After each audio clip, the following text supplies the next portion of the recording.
Bolsa Família antecipado começou a ser pago nesta segunda-feira a 21 milhões de beneficiários. E você vai ver também. O primeiro decreto do novo presidente da Argentina foca na redução do número de ministérios. Anúncio de novas medidas para combater a crise econômica num curto prazo de tempo é adiado para amanhã. Brasil pede que Israel reveja veto a 24 brasileiros e parentes impedidos de deixar a faixa de Gaza. Ucrânia alerta para consequências devastadoras em caso de divergência sobre adesão à União Europeia. E às vésperas do fim da COP28, Noruega anuncia a doação de mais 245 milhões de reais para o Fundo Amazônia. Essas e outras notícias você confere a partir de agora. Olá, boa tarde para você. Seja muito bem-vindo. Nessa edição nós estamos ao vivo, 1h04 pelo horário de Brasília. Vamos juntos conferir o que é notícia no Brasil e no mundo nesta segunda-feira. O programa Bolsa Família foi antecipado nesse mês de dezembro e começou a ser pago hoje a 21 milhões de brasileiros. Vamos dar isso por conta, é claro, das festas de fim de ano. Vamos então dar uma olhada em como ficou esse calendário. Para que todas as famílias recebam o benefício do programa Bolsa Família antes do Natal e do Ano Novo, o calendário de dezembro está sendo antecipado. As parcelas de no mínimo R$ 600 já começaram a ser depositadas aos beneficiários. Como de costume, o pagamento começou com os que têm o NIS terminado em 1 e vão até o dia 22 de dezembro com o crédito para quem tem NIS com final 0. A última parcela do Auxílio Gás de 2023 também é paga nos mesmos dias. O Bolsa Família é pago a mais de 21 milhões de brasileiros que estão com os dados atualizados no CadÚnico. O benefício é destinado às famílias com renda de até R$ 218 por pessoa no mês. Já o Auxílio Gás é pago a mais de 5 milhões e 400 mil famílias bimestralmente. 100% do valor médio nacional do botijão de gás de cozinha de 13 quilos. Em dezembro, o valor será de R$ 105. Os pagamentos são realizados de acordo com o final do NIS do beneficiário e seguem o calendário de pagamento do Bolsa Família. As famílias beneficiárias poderão consultar as informações das parcelas nos aplicativos Bolsa Família e Caixa Tem ou pelo telefone 111. O novo presidente da Argentina assumiu o cargo neste domingo e, depois de tomar posse no Congresso, Javier Milei assumiu o gabinete na Casa Rosada, na sede do governo. O ultraliberal afirmou em seu discurso que o dinheiro do país acabou e que não há alternativa a não ser ajustes dolorosos, mas ele prometeu que haverá, sim, luz no fim do túnel. O presidente da Argentina, Javier Milei, prometeu neste domingo um choque de austeridade para recuperar a economia do país. Depois de tomar posse no parlamento, o ultraliberal seguiu para a Casa Rosada, sede do governo, onde voltou a discursar para uma multidão de apoiadores.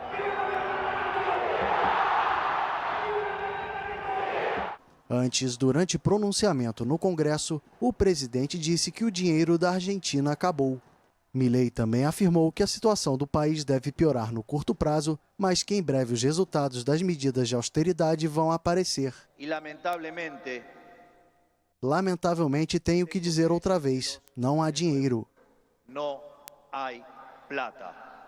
A conclusão é que não há alternativa ao ajuste, não há alternativa ao choque. E não há alternativa ao choque. Terceira economia da América Latina, a Argentina registra uma inflação anualizada de mais de 140% e uma taxa de pobreza superior a 40%. Para enfrentar a crise, Milei propõe uma drástica redução de gastos públicos e a liberalização de um país acostumado durante vários anos aos subsídios e aos déficits fiscais. O presidente, entretanto, vai precisar negociar com a oposição para aprovar as medidas, já que o seu partido, a Liberdade Avança, é minoria no Congresso. Agora 1h07 e seguimos nesse tema, porque como vimos, Javier Milei entrou com a promessa de choque econômico. Uma série de medidas na tentativa de tirar a Argentina da crise em um curto espaço de tempo foram adiadas e serão anunciadas amanhã. Para falar sobre esse clima de esperança e também de receio que se instaura no país vizinho com a chegada de um novo presidente, esse é o tema da nossa entrevista de hoje.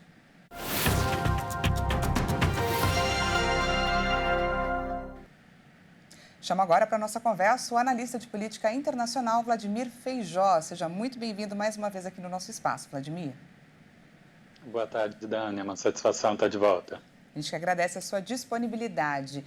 E Milei já chegou reduzindo o número de ministérios, mas ele deixou claro no discurso que o desemprego e a pobreza vão aumentar porque as medidas serão duras. Afinal, não há espaço aí para um gradualismo. Esse termo, inclusive, foi usado por ele no discurso de ontem, alegando que não há dinheiro, não há plata. Gostaria, Vladimir, que você avaliasse para a gente esse primeiro discurso de Javier Milei. Ele foi sincero, coerente com o que tinha dito na campanha eleitoral, que pretende, sim, dar um choque. Ele foi expressivo nas terminologias. Estagflação, isso significa que ele pretende, como uma opção ideológica de conter a crise, trabalhar com a redução da atividade econômica, mas, ao mesmo tempo, com uma hiperinflação no primeiro momento, porque imagina que, somado com o corte dos gastos públicos, a redução dos subsídios, na sequência viria uma inflação baixíssima e, a partir daí, no terceiro e quarto ano do mandato, a retomada do crescimento, a redução da pobreza. Gostaria agora, Vladimir, que você trouxesse para a gente um raio-x dessa cerimônia de posse com relação às presenças e também às ausências de líderes mundiais. Qual é o desenho geopolítico que a gente pode arriscar a partir desse evento?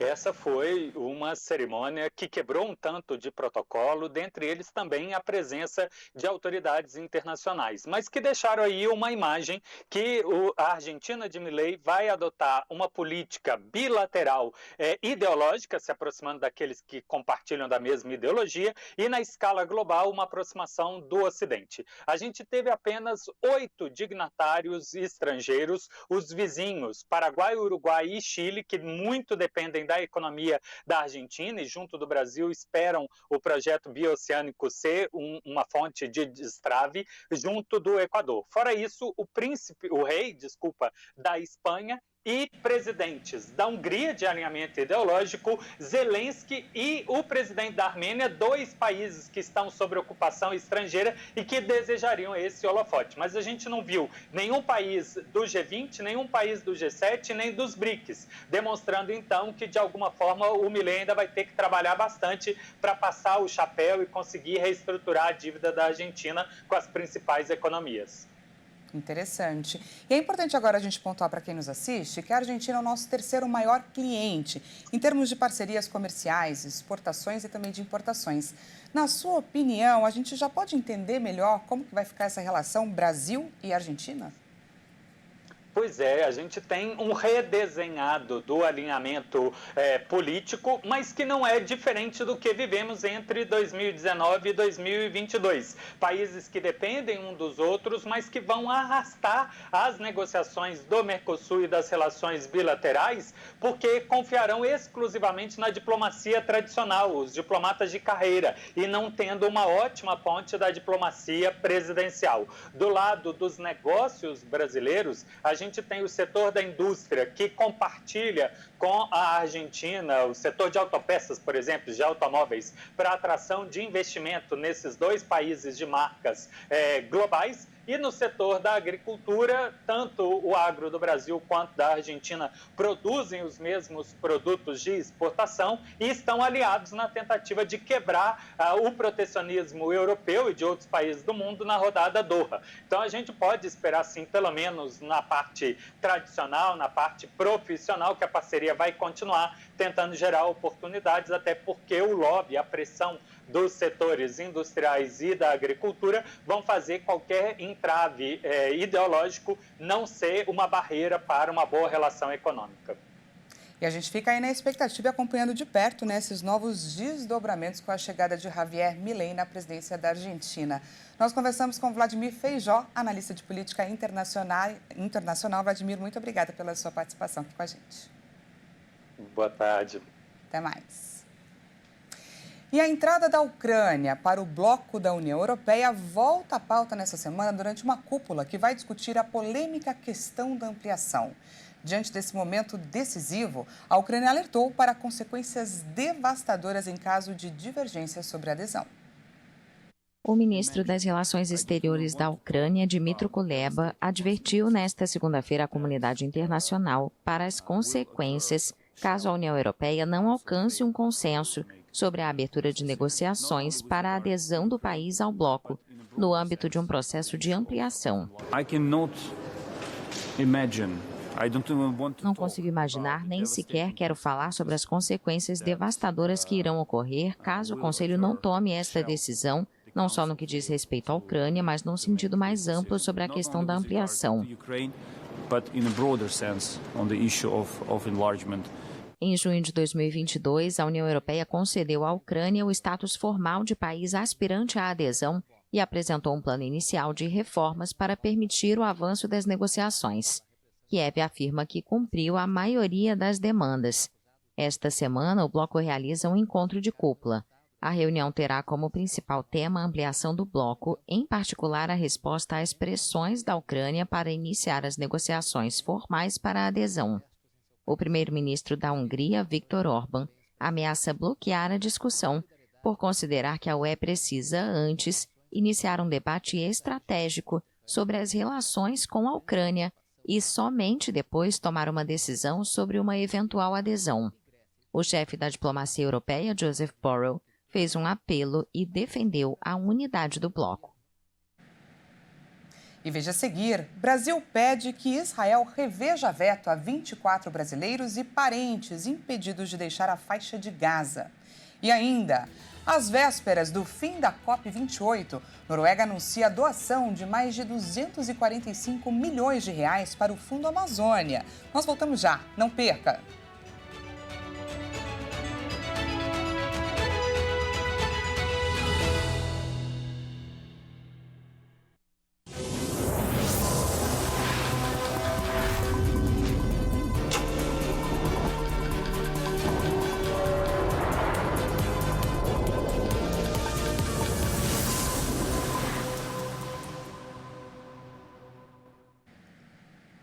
Seja bem-vindo mais uma vez, nós estamos de volta e ao vivo, 1h17 pelo horário de Brasília. Voltamos com mais notícias dessa segunda-feira para você. Mais 48 brasileiros e familiares palestinos que estavam na faixa de Gaza pousaram nessa madrugada na base aérea de Brasília. A segunda lista de repatriados de Gaza é composta por 27 crianças e adolescentes, 17 mulheres e 4 homens. O voo decolou do Cairo, no Egito, por volta das 7 da noite deste domingo, no horário local.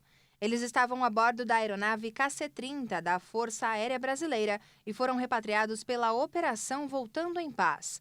De acordo com informações do Ministério das Relações Exteriores, o Itamaraty, eles fazem parte da lista de 102 brasileiros e seus familiares que necessitam de autorização dos governos locais para sair da região. No total, agora são 80 pessoas repatriadas vindas da região da faixa de Gaza. O primeiro grupo de Gaza, com 32 pessoas repatriadas, chegou no Brasil há um mês. Mais de 20 pessoas ainda não receberam autorização para deixar a região. Os brasileiros que estavam em Gaza viveram um drama em que estiveram fora das listas de estrangeiros permitidos a deixar a região.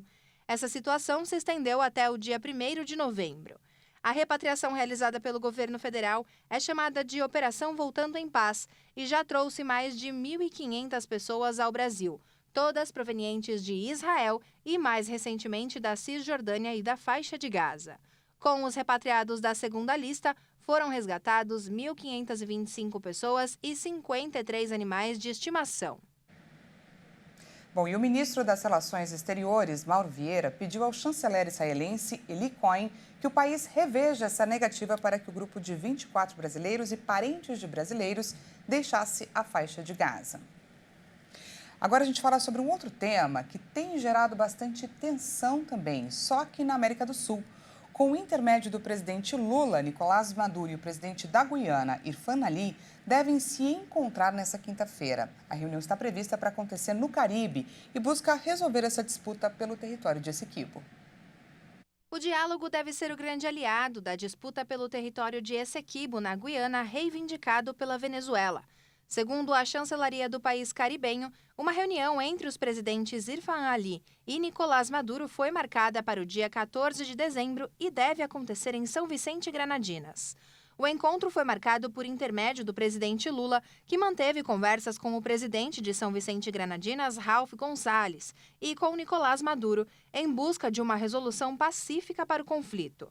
A reunião em que Lula também foi convidado acontece no âmbito da Comunidade dos Estados Latino-Americanos e do Caribe. O governo brasileiro tem se colocado contrário à tomada do território guianês pela Venezuela, pela possível escalada de um conflito armado na América do Sul. Já Maduro reivindica a posse da região, invocando tratados antigos que afirmam que Essequibo é, na verdade, território venezuelano. Um referendo realizado na última semana na Venezuela apontou que 95% da população apoia a retomada do território. Já a Guiana, que tem Essequibo como sua maior região, representa 70% do território guianês e tem recorrido a tribunais internacionais e à Organização das Nações Unidas para evitar a cessão de seu estado. Essequibo é um território rico em produção de petróleo. Após as declarações de Maduro, o governo dos Estados Unidos realizou manobras militares na região.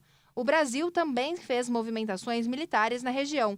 Como parte de Essequibo faz fronteira com o Brasil, no estado de Roraima, 20 blindados foram enviados para Pacaraima e 130 soldados estão de prontidão na região fronteira. Bom, como a gente viu, de acordo com o presidente da Guiana, o território de Essequibo não está em disputa. O Brasil, que defende uma solução diplomática, uma solução pacífica desse tema, vai ser aí o observador desse encontro. O mestre em Relações Internacionais, Ricardo Macau, fala agora para a gente sobre o que podemos esperar dessa conversa e também sobre como está sendo visto o posicionamento do governo brasileiro nessa resolução. Vamos ver. A decisão da Venezuela e da Guiana de sentarem para negociações e encontrar um ponto de equilíbrio para resolver essa controvérsia internacional que envolve os dois países é o que se espera sob o prisma do direito internacional. Para o direito internacional, qualquer discussão jurídica deve ser solucionada por meios pacíficos. Dentre esses meios pacíficos, nós temos as negociações, que são largamente empregadas. Essa é uma obrigação imposta pelo artigo 33 da Carta da ONU. Caso não cumprida essa determinação de encontrar uma solução pacífica, admite-se no direito internacional que o Conselho de Segurança das Nações Unidas, que tem Estados Unidos e Rússia como membros permanentes, possa tomar medidas enérgicas, inclusive empregando a força para manter a paz e, eventualmente, eliminar riscos para a segurança e a ordem internacional. De modo que, se a Venezuela e a Guiana não conseguirem, por conta própria, encontrar uma solução, pode ser que a situação seja decidida a partir dos interesses próprios dos Estados Unidos e da Rússia no Conselho de Segurança. O papel do Brasil é essencial. O Brasil é uma liderança na América Latina, é o país que tem maior representatividade política, maior poderio econômico, que tem expertise em matérias que envolvem relações diplomáticas e, portanto, não pode ser responsabilizado pela situação, mas pode sim ser escalado como um agente, um player importante para a obtenção dessa solução pacífica, atuando como mediador ou ainda como bons ofícios, fazendo com que esses dois estados soberanos diretamente envolvidos na controvérsia encontrem por conta própria uma solução que seja adequada para ambos os lados. Não há como responsabilizar o Brasil pelo que irá acontecer, mas sim podemos contar com a participação do Brasil para que não ocorra uma ruptura da ordem internacional no que diz respeito a uma solução para esse impasse que hoje preocupa não apenas o continente americano, mas o mundo como um todo. E agora, mudando de assunto, mais 5 bairros de Maceió que correm o risco de colapsar devido aos danos causados pela mineração vão ser desapropriados. O governador de Alagoas, Paulo Dantas, informou que a região vai se tornar um parque estadual em respeito a todos que moraram ali. Com a desapropriação, os bairros de Mutange, Bom Parto, Bebedouro, Pinheiro e Farol voltam a pertencer aos órgãos públicos. Uma reunião foi marcada para essa noite, para a noite de hoje, segunda-feira, com técnicos e geólogos, para discutir aí soluções que possam reduzir os impactos ambientais. Moradores e comerciantes da região também devem participar dessa conversa. A mina 18, operada pela mineradora Braskem, sofreu um rompimento no trecho da Lagoa Mundaú, no bairro Mutange, na tarde deste domingo. Segundo a Defesa Civil de Maceió, não há riscos para a população. E o Fundo Amazônia vai receber a doação de mais 245 milhões de reais da Noruega. O anúncio foi feito na COP28, a mais importante conferência da ONU para as mudanças climáticas, que termina amanhã em Dubai, nos Emirados Árabes. O ministro norueguês para o clima, Andreas Gelland Eriksen, fez o anúncio da doação de 50 milhões de dólares, que equivale a cerca de 245 milhões de reais, em um encontro da COP28 para celebrar os 15 anos do Fundo Amazônia com a ministra brasileira do Meio Ambiente e Mudança do Clima, Marina Silva. A Noruega é o principal doador do fundo, criado em 2008. O Fundo Amazônia reúne doações internacionais para apoiar comunidades tradicionais e organizações que atuam na região, além de fornecer recursos diretamente para os estados e municípios para ações de combate ao desmatamento e queimadas. Um dos exemplos foi a compra de um avião usado em Rondônia para levar brigadas de emergência aos focos de incêndio e mapear as queimadas. No começo deste mês, o Banco Nacional de Desenvolvimento Econômico e Social, o BNDES, e o governo do Reino Unido também formalizaram a doação de cerca de 500 milhões de reais ao Fundo Amazônia.